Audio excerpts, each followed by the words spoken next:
Hello, and thank you for joining us for today's webinar, Fraud, What Every Manufacturing Company Needs to Guard Against. My name is Danette Shipe, and I'll be your moderator for this webinar. Before we get started with our speakers, I'd like to go through a couple of housekeeping items. First, we encourage you to ask questions throughout the presentation. You'll see a webinar pane that you can use to enter your questions.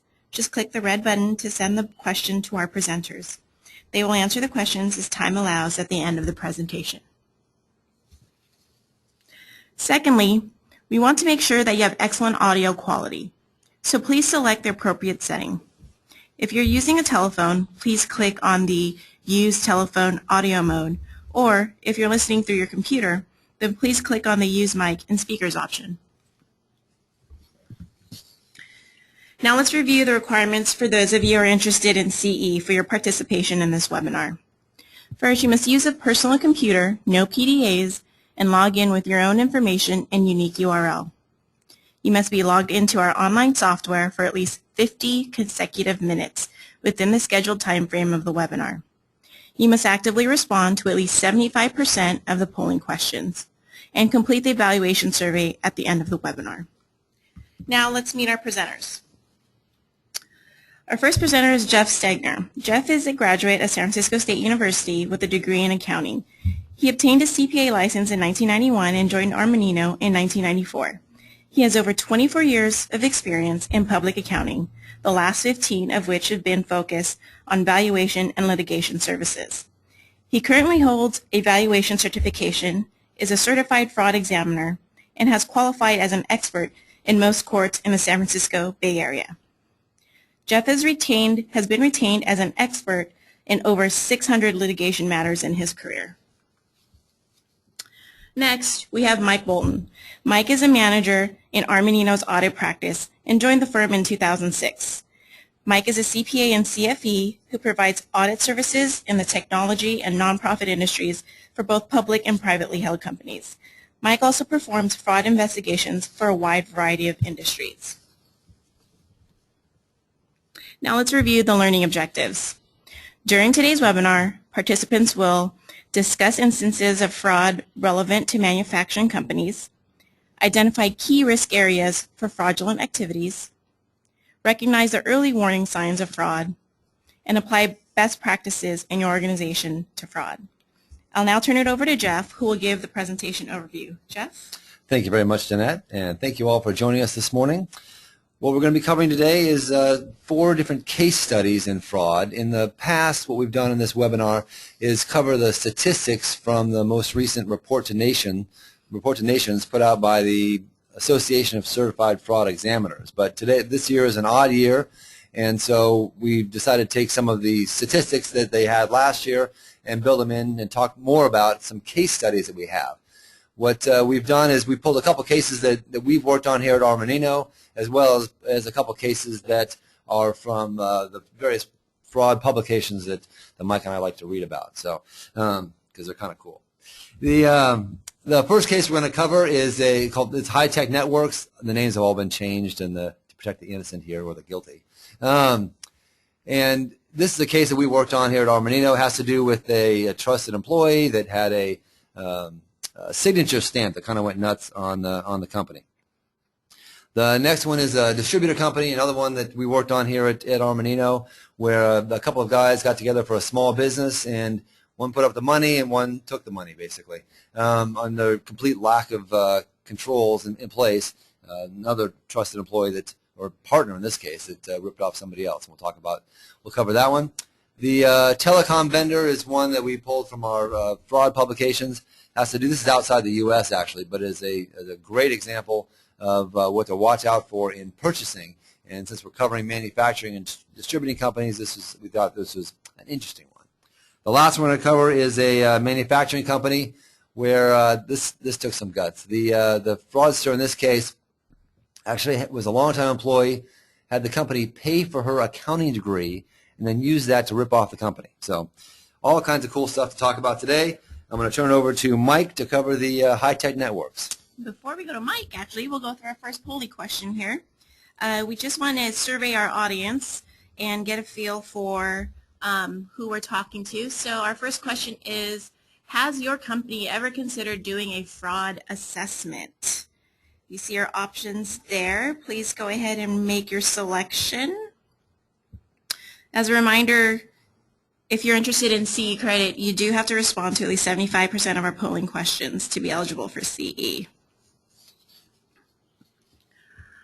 Okay, we'll give you a couple more seconds here.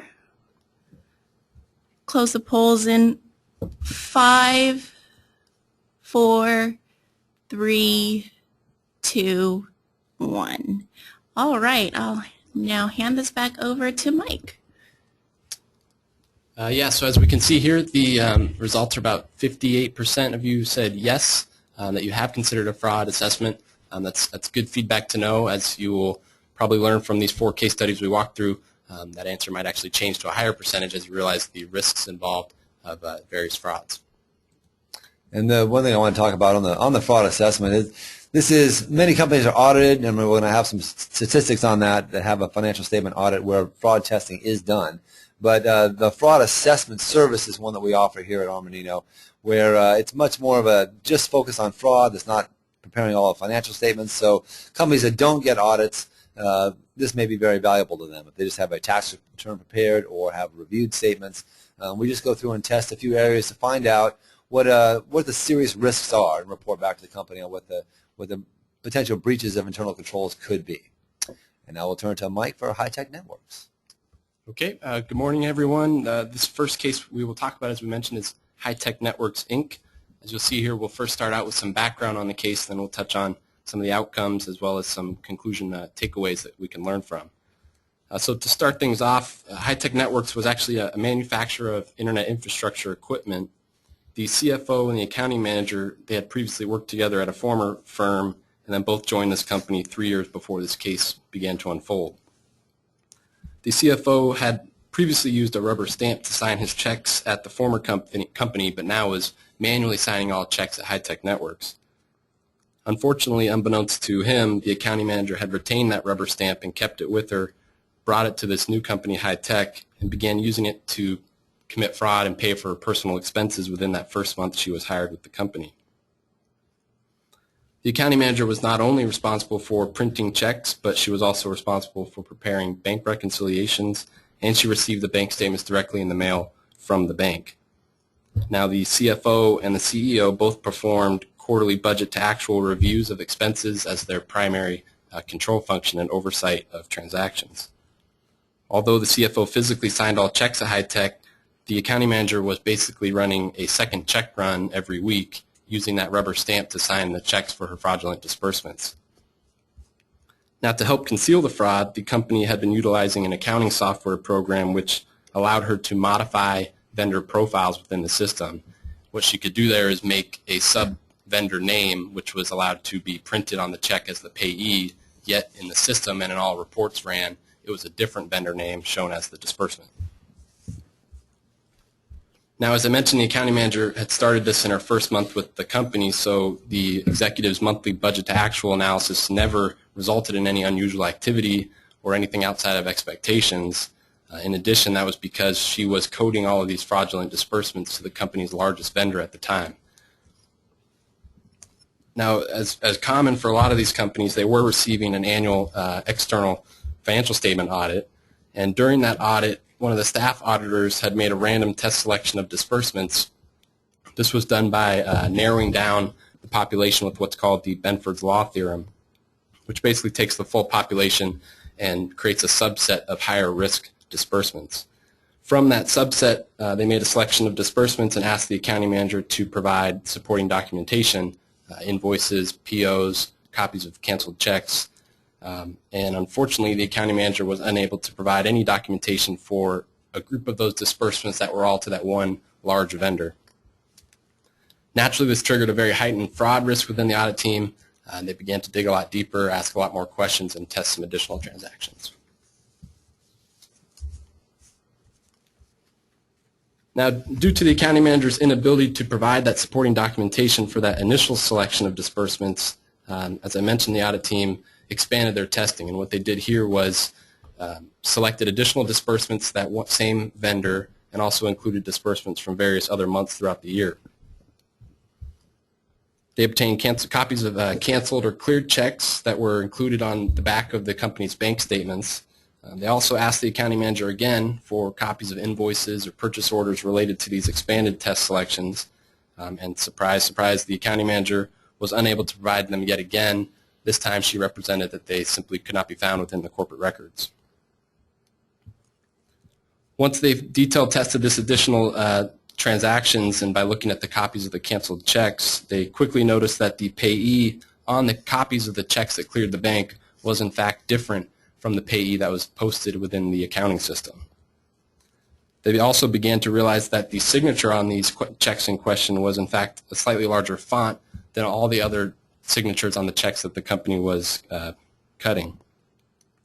It's important to note here that based on their past experience with the CFO, they're aware of his truly uncanny ability to consistently sign his signature, so they really didn't have any concerns or expectations of inconsistent signatures on the checks. So these larger font signatures that were used with the rubber stamp, in fact, stuck out like a sore thumb.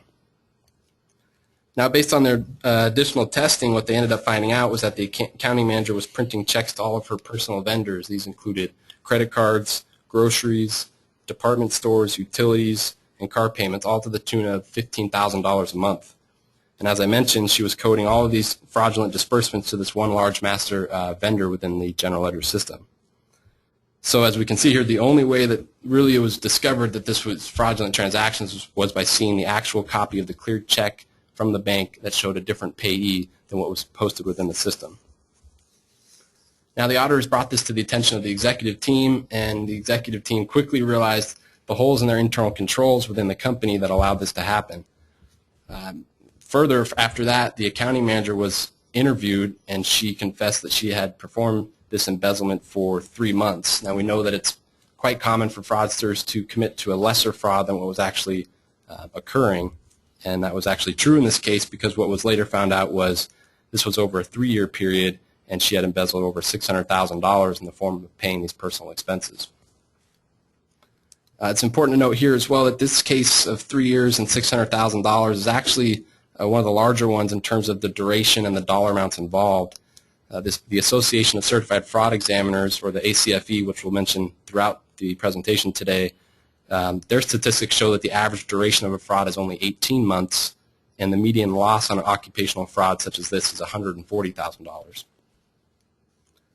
Now, the next steps in this case was the company wanted to file an insurance claim to hopefully recover some of their lost costs, and to do that insurance claim they needed a police report, and for the police report they needed a certified fraud examiner's report. That's where our CFE team came into play, and based on their examination and detailed testing, they ended up validating the audit team's findings. Now, to everyone's surprise, when this was brought to the attention of the board of directors, they actually didn't feel that the $600,000 aggregate fraud was all that significant to the company as a whole, and they decided not to prosecute the accounting manager so long as the funds were repaid to them. But when the police report was ultimately filed, it came across the DA's desk. The DA's office couldn't refuse. They ended up prosecuting the accounting manager. She was convicted, sentenced to 5 years, ultimately guilty. Now, before I move on to kind of the conclusion of this and talk about some takeaways, some learning points, I want to get Jeff's input real quick on the fact that this case involved both the audit team, the external audit team, as well as the CFEs. Is that something you see that's common? Yeah, this is kind of a typical case for the on the certified fraud examiner piece of my job, is that something is found and then we're brought in to verify and certify that there is in fact a loss, and that's exactly what we did here. So the police wouldn't prosecute unless the report's put together, signed by someone who is an expert in the area, and then given to them for them to just file charges, and that's basically what they did here. Okay, so next coming up on your screen here, you'll see a conclusion slide where we'll talk about some takeaways from this case. First, proper segregation of duties, I think, is something a lot of us know is a very crucial component to any company's internal control environment. Without proper segregation of duties, any individual within the company is often presented with the opportunity to commit and conceal fraud. Now, we know opportunity is one of 3 factors that are generally always present in any fraud. This is known as the fraud triangle. Those 3 factors are opportunity, as I mentioned, pressure, and rationalization. In this particular case, the accounting manager had retained the chain of custody for the entire disbursement cycle based on the duties that she was presented with. She could print checks and all the way through receiving the bank statements directly back from the bank, which allowed her to do what she needed to conceal. Another important control that was lacking from this company was their ability to not restrict modifying master files within the accounting system. This is what allowed the accounting manager to create that new name. Another statistic that we know from the ACFE is the reduced duration of frauds based on the presence of anti-fraud internal controls within a company. So for example, a mandatory vacation policy or mandatory job rotations have been found to reduce the duration of a fraud by over 60%. This would have been a perfect, very appropriate control for this company to have in place. Very well may have prevented completely this fraud or at least reduced it from the 3 years that actually happened. Now, another key opportunity for this accounting manager was her access to that rubber stamp that played a crucial role in her ability to commit this fraud. Generally speaking, check signers should safeguard all methods of automated check signing, and they should consider those a very valuable asset of the company. Wherever possible, I think we would recommend check signers simply not use any automated check signing, but I think we realize that may not be feasible in all situations. Now, lastly, another important note on this case is that it was uncovered, at least at the onset, by the external audit team. Studies by the ACFE have shown that, unfortunately, only 3% of frauds are ever detected by that external audit function. I think it's a common misconception that the external audit serves as one of the company's key internal controls to prevent or detect fraud, but this really should not be the case. Another common misconception is that financial statement audits are designed to detect fraud, but in fact they are not designed for that, and as a whole they don't meet that purpose. Auditors are required by the standards that govern them to design specific procedures to test for fraud in each of their audit engagements, but those are not the primary component of audit as a whole. Instead, management is responsible and deemed with that responsibility to design and maintain adequate internal controls, including controls to prevent or detect fraud. The external audit generally does serve as a preventative effect for the company, but generally speaking, its usefulness as a means for uncovering fraud is very limited. Jeff, anything you want to add to this one? Yeah, according to the report to Nations, 80% of the victim organizations that were reported in this study had external financial statement audits, yet only 3% of the frauds were discovered through that, which, as Mike talked about. The most common area for discovering frauds is actually through tips, and we'll talk about in a minute tip hotline and how they can be effective. But those same organizations, 43% of them, no, 54% of the companies had fraud hotline, and in those companies, more than half of the frauds were discovered by those tips. So, as opposed to rely on financial statement audit to find frauds, the tip line is probably the best use of a company's resources. And I believe we're headed to a question. All right. Thank you. We'll move on to polling question number 2 here. And this question reads, what was the primary opportunity for fraud in this case that Mike just went over? You have your options there. Select your go ahead and make your selection. As a reminder, this recording and the webinar and the presentation slide will be available on our website. And even if you're not interested in CE, we still would appreciate hearing from you. So please make your selection. We'll give you a few more seconds here. Make sure everyone has the opportunity to vote.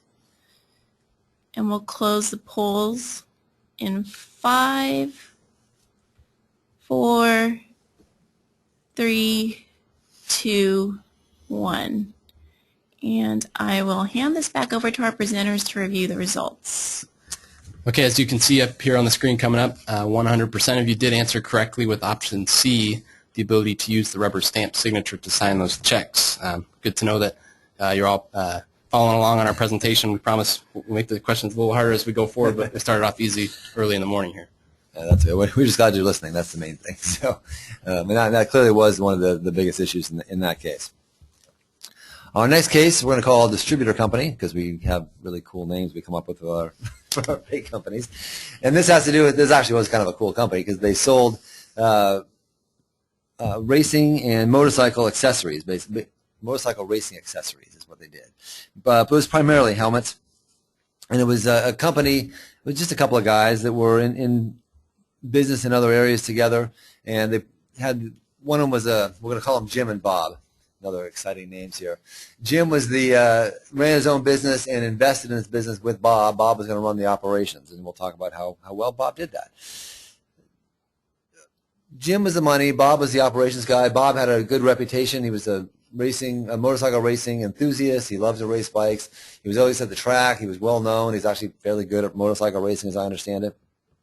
Most accountants are not, but he was a good motorcycle racer. Not such a good accountant. He would take the accessories to the track and would sell them at the track, and then report the proceeds back at the office that he shared with Jim's other business, basically. And Bob maintained all of the accounting records for this business. Not a good idea. There's a red flag right there.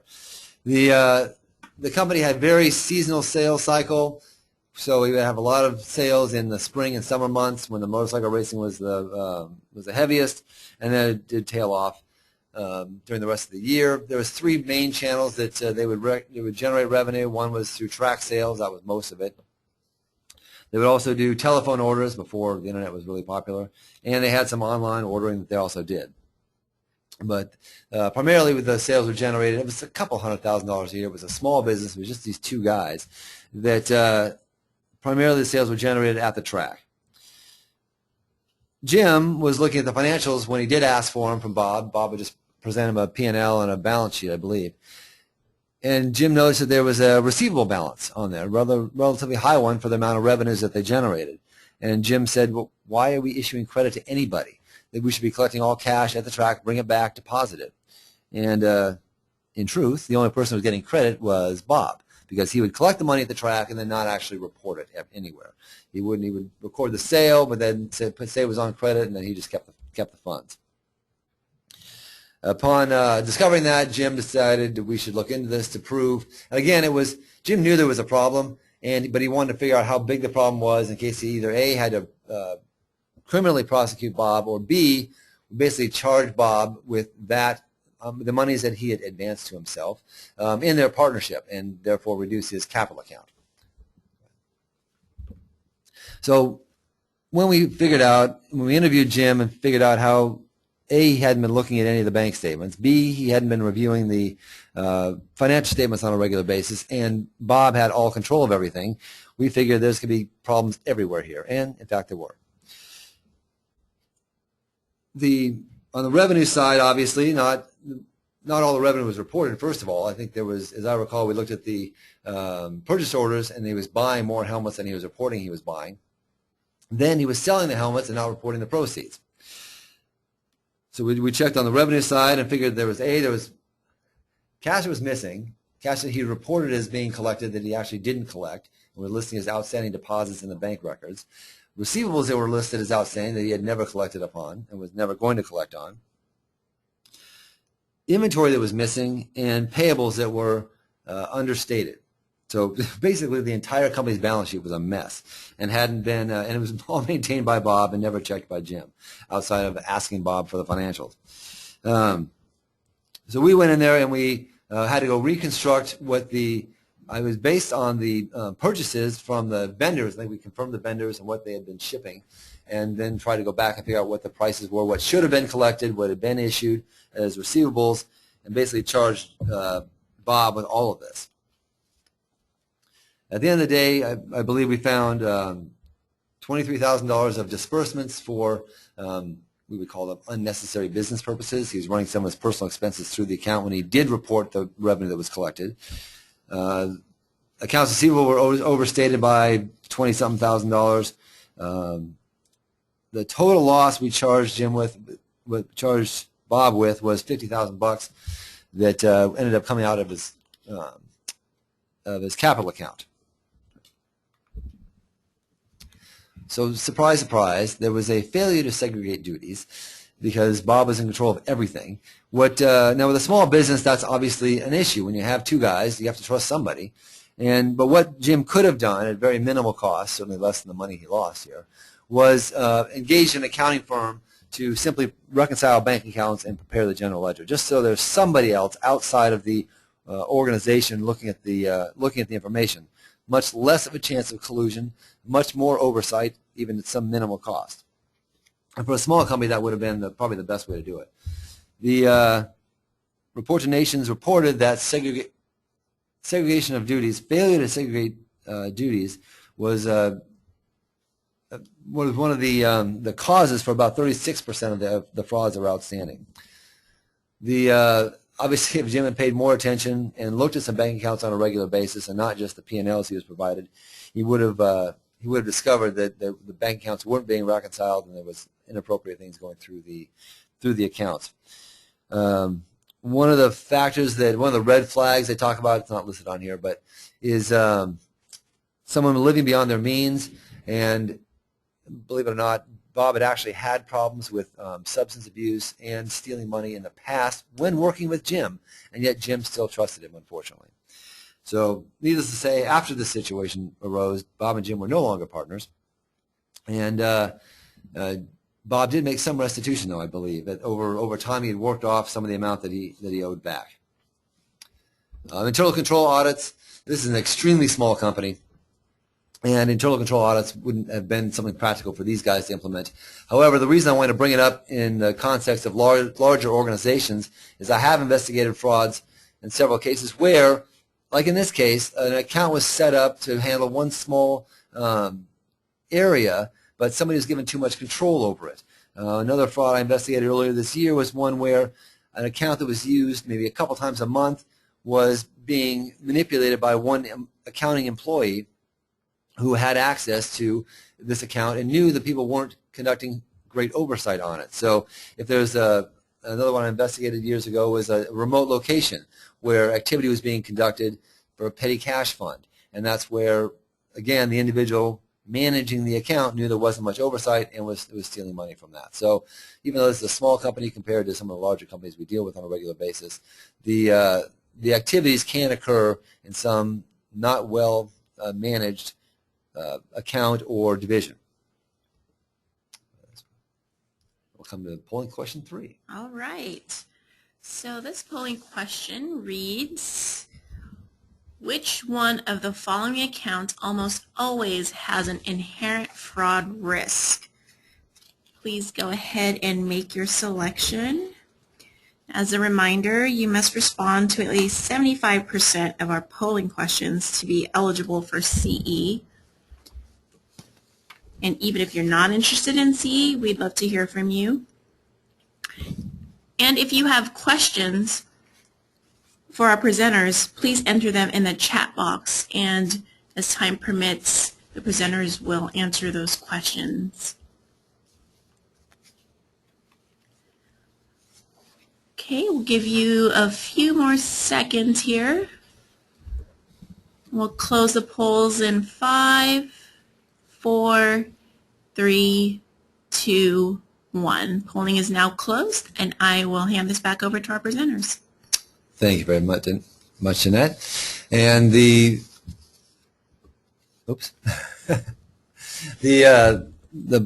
answer here is cash, which has the highest risk of inherent fraud loss, which is, as Jesse James said, when asked why he robbed banks, he said, well, that's where the money is.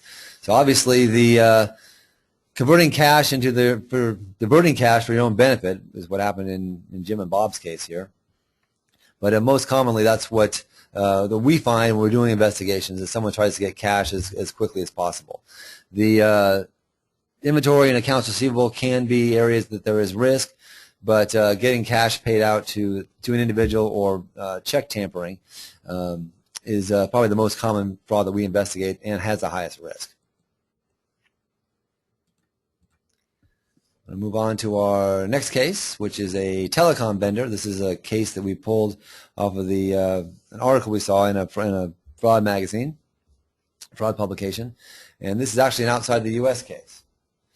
where we have, but it's about purchasing in Lagos, Nigeria, I believe, where it was a telecom company that was installing PBX exchanges, I guess, throughout a couple different regions. Lagos, I guess, is the largest city in Nigeria, and this telecom company had covered that region, and John, we'll call him, was the manager for that entire region.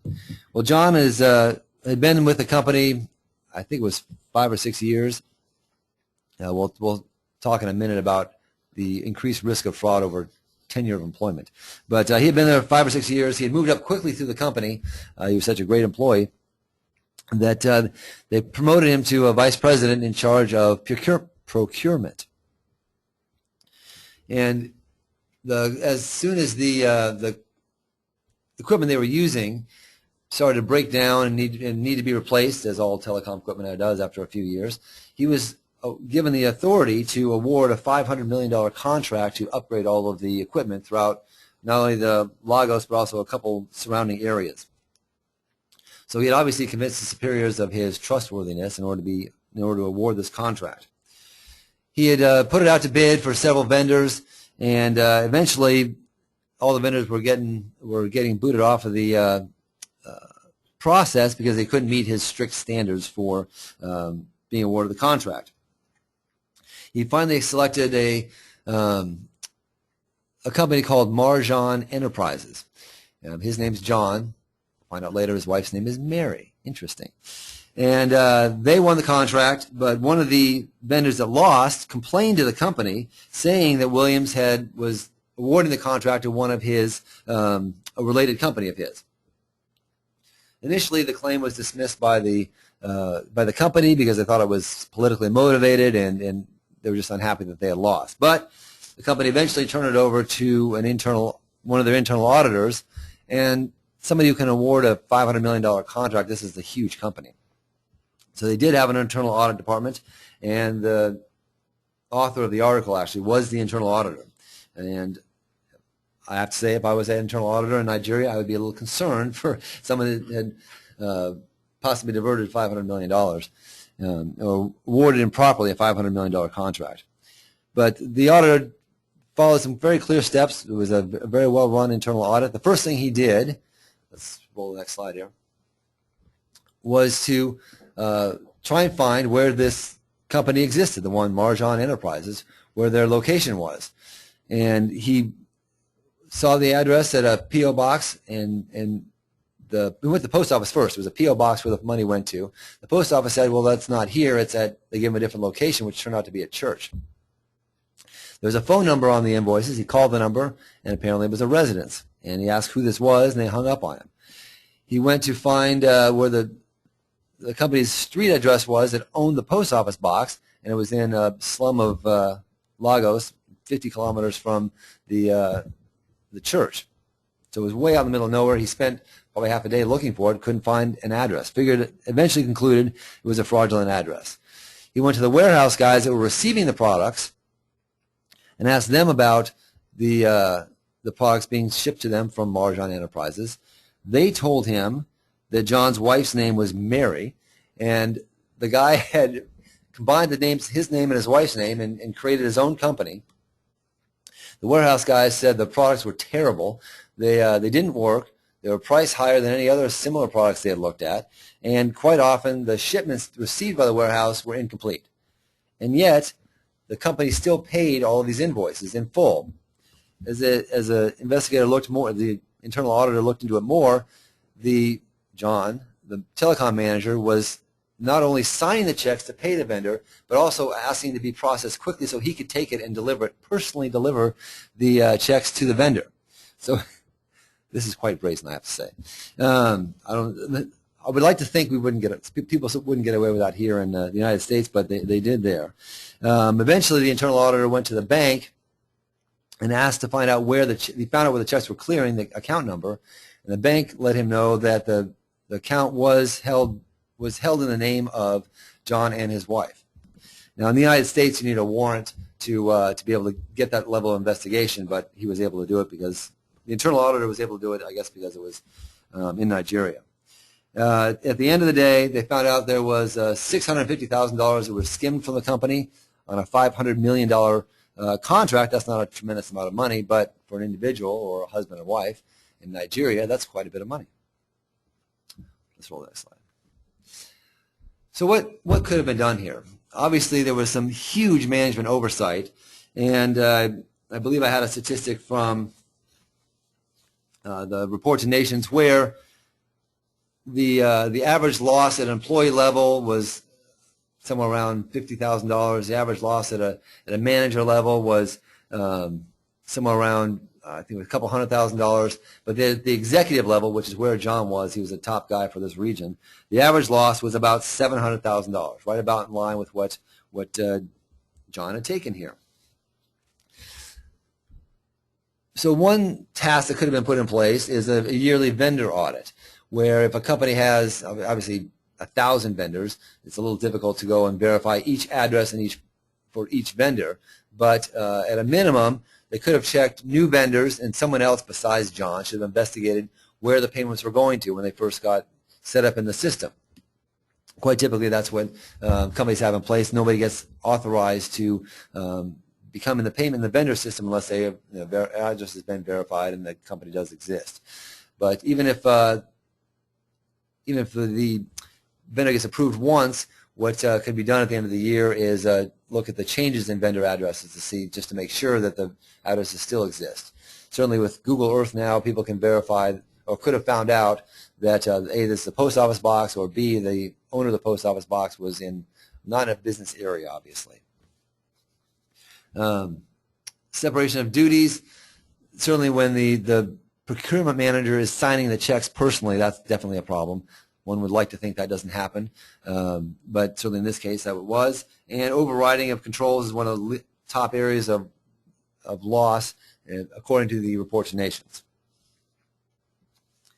And finally, tip-offs. Now, I mentioned earlier the hotline. We do have several vendors that I've heard about that offer for a very minimal cost a hotline service, and when companies with hotlines discover 50% of their frauds that way, it's probably a worthwhile investment. And in this case, the warehouse guys, if they had known about a hotline, could have tipped somebody off anonymously to alert to this fraud. And now it's time for a polling question. Okay, so we're on to polling question number 4 here. And this question reads, this case that Jeff just talked about highlights the importance of which of the following? Go ahead and make your selection. Just as a reminder, a recording of this webinar will be available on our website. And for those of you who have already voted there, if you have questions, you can enter them in the chat box while we're waiting for others to vote here.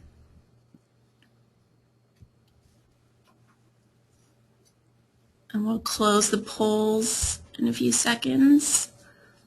In 5, 4, 3, 2, 1. Polls are now closed, and I'll hand this back over to our presenter. And 85% of you selected the right answer, which is all of the above. This is a complete breakdown in a number of different areas. Not as bad as our distributor company when Bob was in charge of the books and the cash. But in this case, this is a very large company, and a complete breakdown of controls as far as management override, purchasing, as well as disbursement of funds. So they're lucky, realistically, that there was only $650,000 that came out. Now we'll go to Mike for our last case of the day. Okay, this next one is about ABC Manufacturing. Now, I do like the previous case we had because that's a creative name, Mejan Industries.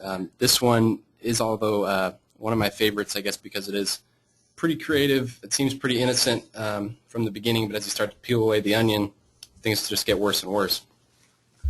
So starting with a little background here, as I mentioned, this is about a company, ABC Manufacturing, but it's also about a pretty unassuming, a faithful employee that they ultimately displayed some very minor red flags that went unnoticed and caused a big problem.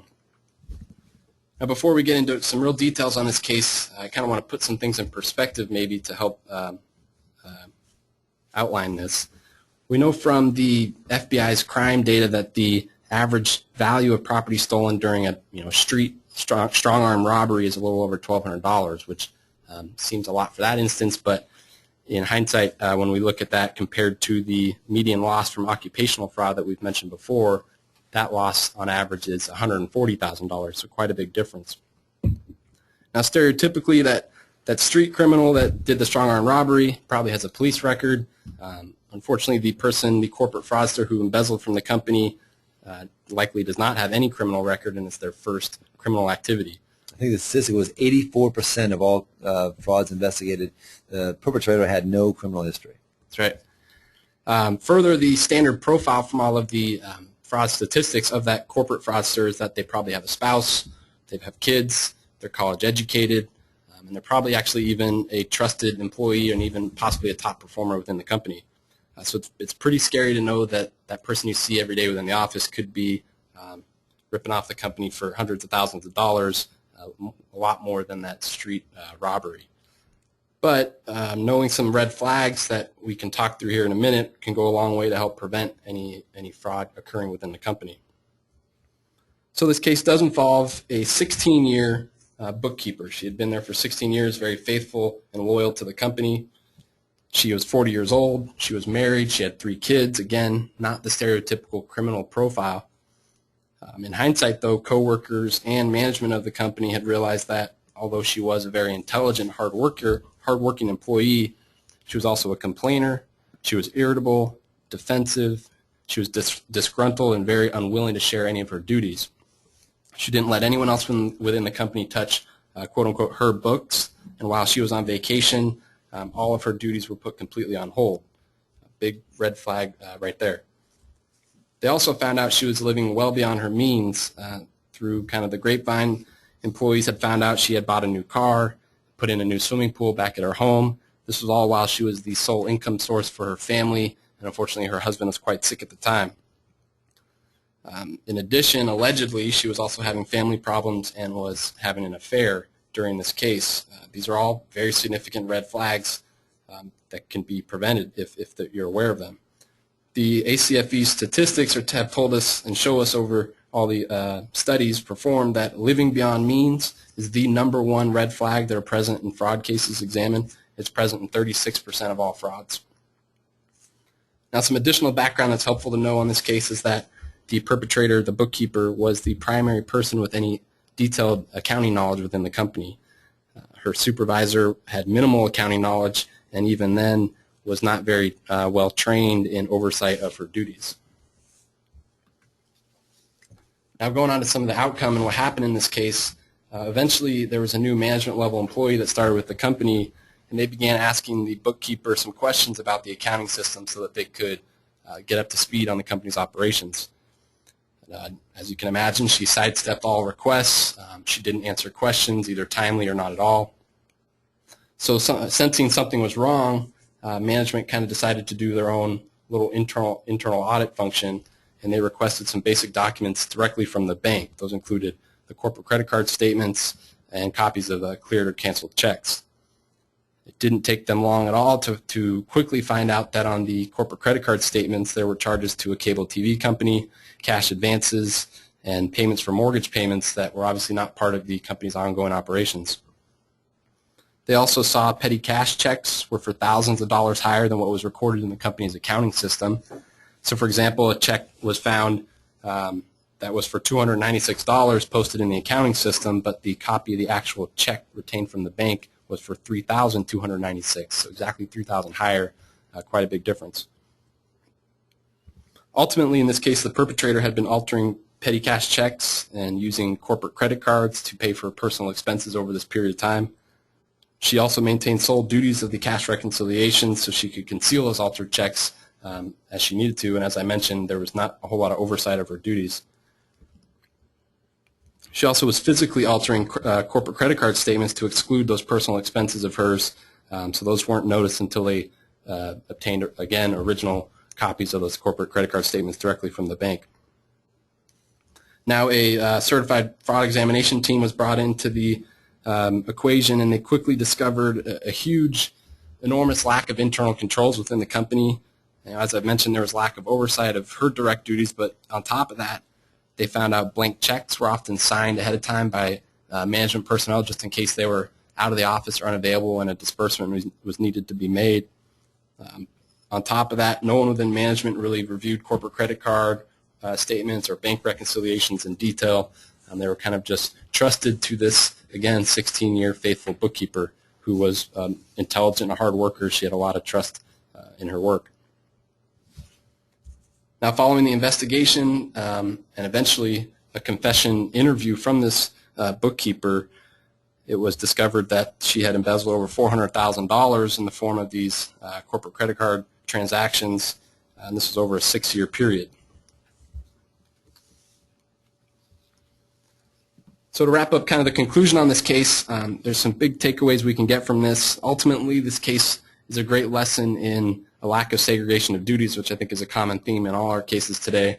It's also a lesson in corporate credit card use and some employee behavior and red flags that can make management aware of that employee behavior.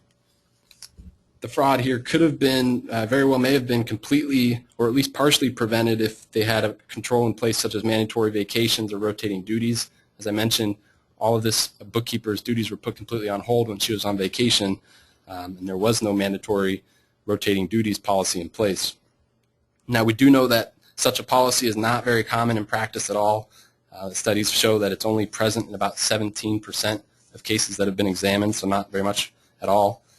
But on the flip side, it is one of the strongest deterrents of fraud, since it does create kind of an immediate sample of transactions that can be examined while that person is out and compare back to the baseline for any abnormalities or unexpected transactions. Now, an easy fix for this company's segregation of duties problems would have been requiring the original bank and credit card statements be reviewed by a management level employee who was not responsible for check printing or bank reconciliation preparation. If that person was reviewing those statements on a timely basis for anything out of expectations before the perpetrator had the chance to conceal their fraud, that obviously would have played a significant role in preventing this from occurring. Another obvious risk that we've mentioned on this case was the use of corporate credit cards. I think it's common, obviously, in a lot of companies to have corporate credit cards distributed throughout the company to different departments. I think a big question in this particular case is, should the bookkeeper really have had a corporate credit card, or should that have been reserved for a purchasing manager of some kind, or at least an executive officer? I think we see a lot of times that the cards are distributed to different employees, but if that is the case, we would generally recommend spending limits be actively enforced and updated periodically. I think a classic example is, someone might have a $10,000 spend limit on their card, and it's never been looked at on what they actually spend, and all of a sudden you look at that and you realize they're only spending $500, let's say, every year. That's an easy fix to reduce the company's overall risk. Lastly, on some of the employee behavior or red flags, obviously there were some big red flags that management could have been aware of as this was happening and unfolding. Generally speaking, it's good for management to be trained in being aware of what different red flags can be out there so that they can try to prevent this from occurring at all. There's a long list of typical red flags for fraud, but generally speaking, the studies show that financial difficulties and living beyond means, which are both present in this case, are consistently the number 1 and number 2 flags present in all cases. Anything you want to add on this one? Yeah, this is a number of issues came up here, but one would like to think that companies are protected against this. But like my college audit teacher said, people you don't trust can't steal from you. It's people you do trust, and that's exactly what happened here. The highest losses incurred by companies are with employees that have been there at least 10 years and operate in the accounting department. I might add that the gender profile usually is men, college-educated men, white men, between the ages of 35 and 45. Thankfully, I'm outside of that range now. But with the fraudster here, it's unusual that it's less likely a woman would promote this kind of scheme. But I have investigated several women. The big case we had earlier in this broadcast was a woman that done almost the exact same thing, probably fit the same profile here. The again, the bank records, when somebody other than the individual writing the checks and preparing the statement should be looking at the bank statements. I can't tell you the number of times where people say, "Oh yeah, I meant to get around to looking at who actually signed the check." And people will look at the bank account statements and do a reconciliation, but not go to the underlying check. And I had a case years ago where the business owner wanted to pay his trusted longtime bookkeeper a bonus, and he couldn't remember how much he paid her at the end of the year. So he went back to look at the bonus from the prior year, couldn't find the check, finally called the bank and got the bank statement, and it turns out that she had increased her bonus the year before by like $5,000. And he's like, "There's no way I paid her that much." And she had rewritten the check and added just the same thing here as a round number and increased it by a few $1,000 for herself. And in that case, she'd been doing it for years as well, and had access to credit cards and all kinds of things, just like this lady did here. And the rationalization usually is that she's a hard-working employee, been there a long time, therefore she deserves more, and that's why they take advantage of the opportunity that presents themselves to them. I think that's it. Do we have another question at the end of this? We do. We have one more question. Our last polling question here, and it reads, which employee behavior is a red flag? And you have your options there. Please go ahead and make your selections. And this is our last polling question, so if you're interested in CE credit, this is your last opportunity to answer a question, and you have to have had to respond to at least 75% of our polling questions. So give you a few more seconds here.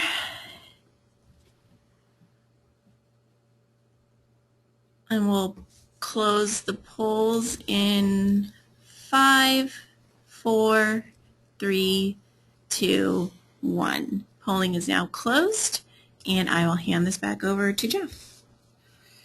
And you guys have the right answer. It is all of the above. The never taking a vacation day, ownership of duties.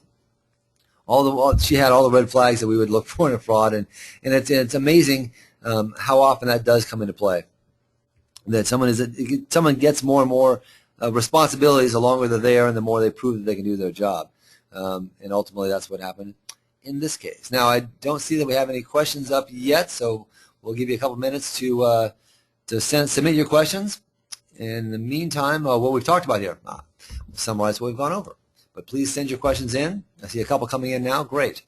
We've talked about methods that fraudsters use to perpetuate fraudulent activities. And we've talked about several different schemes here that people put in place. Try to hopefully make the listeners here aware of simple things that cause or give the opportunity for fraud, and additionally simple things that can be do to prevent fraud. Just a little bit of oversight goes a long way in preventing the types of behavior that we're seeing here. We've talked about the key internal control processes. Hotlines, I think, are a minimal investment, and one critical way that companies can afford the opportunity for employees to report back anonymously to activities that they've noticed. One of the most effective ways, and even if people don't necessarily call, the knowledge that someone can call creates paranoia in the fraudster's mind that somebody could if they found out about it. So one of the effective ways. That and reconciling the bank accounts and checking to see where the money is actually going is probably the two most effective things that should be done in most companies. I think we have time for a few questions here. Danette, have we gotten some? Yes, we do. So this question says, are there state and or federal agencies that we can call on for assistance when I suspect fraud in my company? As far as state or federal agencies, usually when companies find out that a fraud has occurred, we recommend getting local law enforcement involved, and they will typically pass it on to whoever the proper agency is.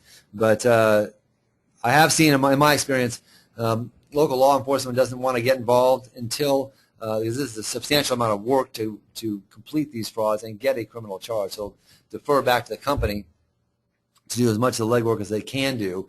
Usually that involves bringing in a fraud expert to write a report and draft something that can be used by law enforcement. And then once law enforcement takes that, they can decide which agency is best to start the investigation or complete the investigation. So it's usually local law enforcement. Start with them first.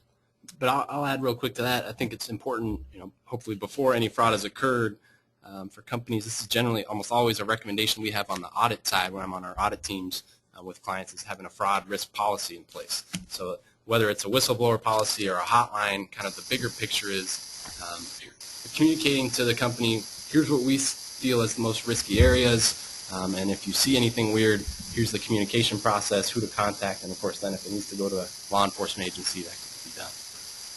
Okay. Another question here. Can a fraud examination be conducted by a CPA that is not also a CFE? I'll take that one. Yes, actually, fraud investigations can be conducted by virtually anyone. However, the designation of CPA and especially CFE carries much more weight. And though a CPA can conduct such an investigation, law enforcement or counsel for the company likes to see someone that is certified in fraud examination as to qualify as the expert, should there be court testimony on the issue. Okay. And I think we have some time for a few more questions, so I will read a couple more here that are coming in. What are the repercussions of fraud and embezzlement in a California corporation? Want to take that one?